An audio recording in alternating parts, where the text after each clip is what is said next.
Hey, bodacious beast, welcome back to my channel. My name is ScottyAllenDay.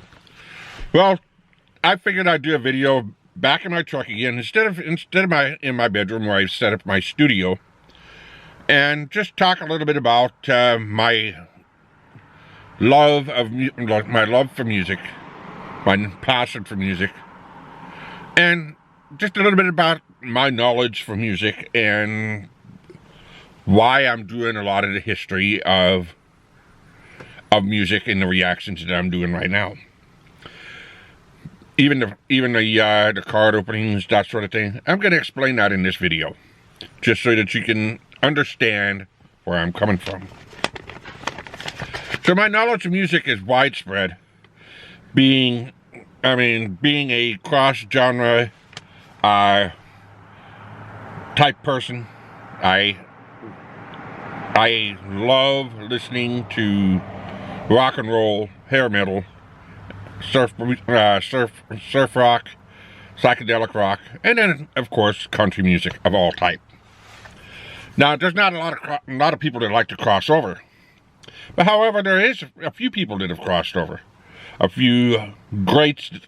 I'm going to talk about that. Talk about one of them in my next video tomorrow.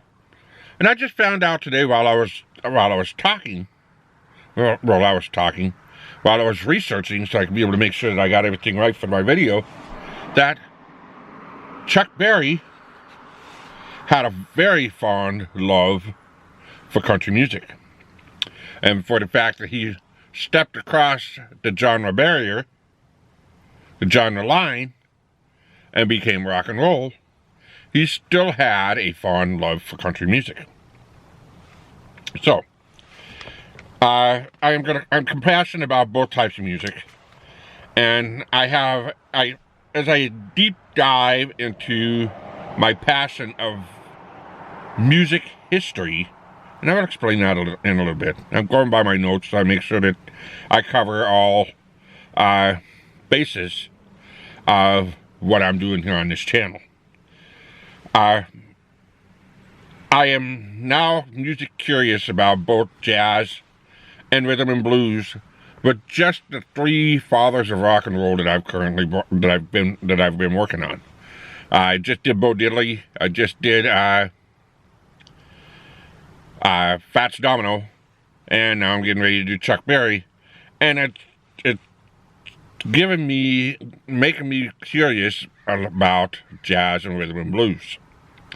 So if there's any listeners out there that have a favorite R&B song that they like, or a jazz song that you really like, just drop it in the comment section below. I mean, I would love to see it, and I would love to listen to it.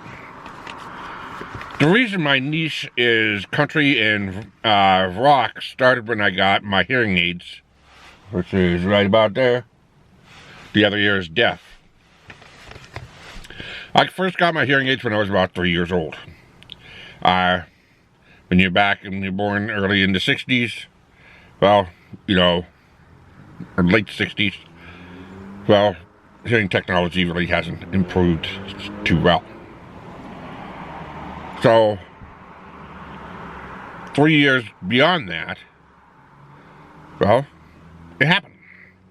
3 years beyond that, I got my hearing aids, and I'm going to tell a little bit about the story of it, because my parents have told me about the story about when I got my hearing aids.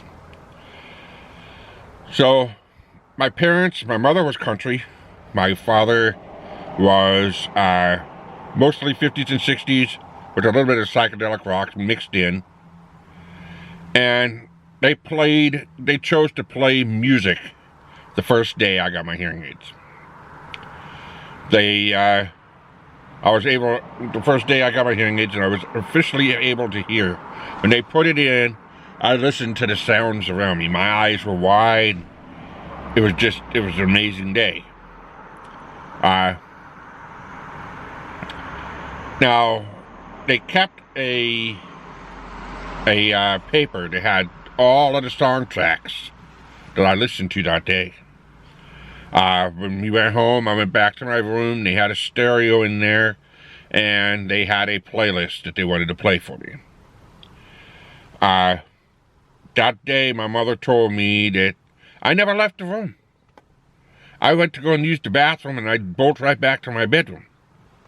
If I went downstairs to have dinner and I'd eat dinner and I'd bolt right back over to my room as soon as they would let me down. I would just basically run right back to my room so I could be able to listen to more. I did this for about 2 days. I sat in the rocking chair inside of my bedroom and smiling and listening to all the amazing sounds.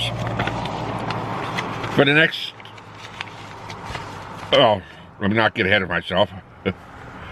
And it came from the radio, which they turned the radio on during the night so I'd be able to hear. I had my hearing aids in. I wasn't supposed to keep my hearing aids in, but my parents were allowing me to do that for the first 2 days. So I listened to the radio, I listened to the record player, I listened to 8-track deck, and from that point on, my love for music exploded. Now that's the end of my notes right there, so I'm going to talk a little bit about, basically my first 5 years was, I never, ever went into my room without the record player going, without stereo going. My mom always had music playing in the house. My grandparents always had music playing. So my love and my fondness for music consistently grew. When we were riding in the car, the radio was always playing. When I got into my teenage years, I started listening to even more rock and roll.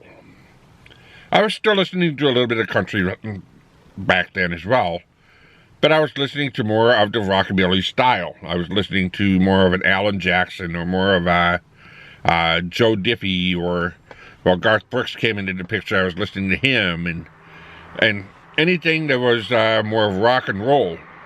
Now, I listened to who was it? Patty Loveless, I believe. Patty Loveless did the song called I Try to Think About Elvis. And that was more of a rock and roll style. And Pam Tillis with Mi Vida Loca, Welcome to My Crazy Life. And then I discovered Metallica and Guns N' Roses and Motley Crue and Grateful Dead and Steppenwolf and Steve Miller Band and Fleetwood Mac, and the list just kept going and going and going and growing. Then I just left my home during my early teenage years and I went and I started doing the roadie. My later teenage years. And then I started doing the roadie gig. And I traveled with bands. And I loved it. The best thing about me going to a concert is I could always turn the volume down. If it was too loud, I could turn the volume down. Well, if you're saying it's too loud or too old or I ruined the song, I really didn't. Now, once I got into college, which was in the mid-90s, I studied architecture, which I should have went more into music. After I finished up with my roadie gig, which I should have never done in the first place, I went and started bus driving, which was my biggest mistake, but I still listen to music all the time, until I joined public transportation. Now, public transportation, I worked for years and years. I worked for 17 years. But at one point, at 14 years, I completely stopped listening to music. When I drove to work in the morning, my radio was off. When I came home at night, my radio was off. I let the music die. I let the fire die inside of me. But before I turned that radio off, I was starting to dig into music history. I was starting to get fascinated over it. However, I never dove into it. Because you're talking about the earlier days of the World Wide Web. So your information wasn't quite big there, but what information I could be able to find, I was able to learn about some of the music. Now today we have all kinds of resources, and I could basically type in a question and I could pull up even more resources. Now the reason I'm going turning the clock all the way back to the beginning of country music or rock and roll, is because I want to learn and grow until I get up, but basically to where I would like to stop, which would probably be about the mid-90s. After that, I'll start looking a little bit more, but I want to go to about the mid-90s. I want to find out where some of these roots started. It was just like the video that I just did this week with the Fillmore. And that's where basically where the roots of psychedelic music started to grow.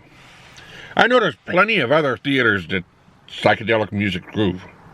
But according to the list of the Fillmore, that's where the roots were planted.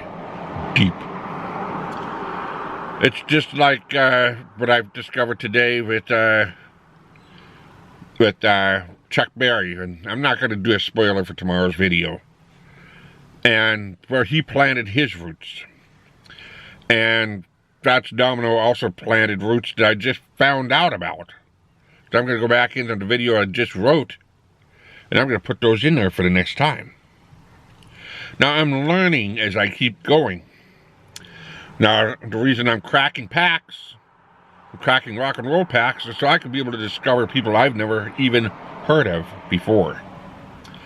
And, well, there was one person that I was on there, and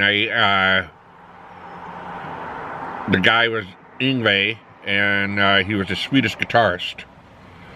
And when I looked at him and I said, well, he looks like an imitation of Michael Jackson, I cracked the wrong joke. So I apologize. I apologize for cracking the wrong joke, not knowing what type of player this was. And the thing is, and the bad part about it is, all I had to do was flip the card over, and then I would have found out exactly who he was. After the person made the comment on the video, I turned the card over and I looked at it and I read the card, and I actually went online and I listened to the music. And he is an amazing guitar player. And he has an amazing story. And the more I deep dive into it, I'm going to do a story on him. Once I get right around where I want to be, I'm going to do a story on him. And then I believe it was Hanson and Nelson. One of the two. There was twins, and I said that the guys had no hits, and I never looked it up because I sold a couple tour jackets back then, and the guy that I was listening to and the guy that was coaching me said, oh, they never had any hits, they were not that good of a band. Now I have to make sure that I take any stereotypes that I have, and I need to throw them away before I say something about a band that I don't know anything about. That's going to make me that's going to make me stronger in this channel, because my passion, my compassion, and my thirst for knowledge, for basically learning about solid music history. And if you really want to know how much that I picked up, I didn't know that Gene Autry helped influence early rock and roll. He helped write some of the early rock and roll music. And now that brings me even more curious about what's going on. That time frame when people were crossing over into that new genre, and that new genre was getting ready to blossom. Who else was involved? So I'm going to find all that out, and the more I find out, the better my videos will get. So hopefully you guys enjoy my videos. If you do, please drop that in the comment section below and let me know. I need to learn to slow down instead of trying to jump to conclusions. If I don't know somebody when I'm doing the crack packs, because I got American Bandstand packs coming, I got some other hair metal packs coming, I I got some Garbage Pail Kids. I got some country music ones. I'm going to have some fun cracking packs because I want to learn more. So that's my video for today. I just wanted to talk a little bit about, you know, what's going on, why I'm breaking so hard into the country music and the rock and roll, and getting away from the heavy opinions. It's because originally this channel was supposed to be about music and a little DIY on the side and my journey of weight loss. So drop a comment in the comment section below if you like this video. Let me know. Give me some feedback. I always could use some feedback. If you like my video, please share my video with your friends. Hit that notification bell so you don't miss another video. If you're new here, hit that subscribe button so you don't miss another video. And like always, keep on rocking. Or you can go ahead and keep on twanging too.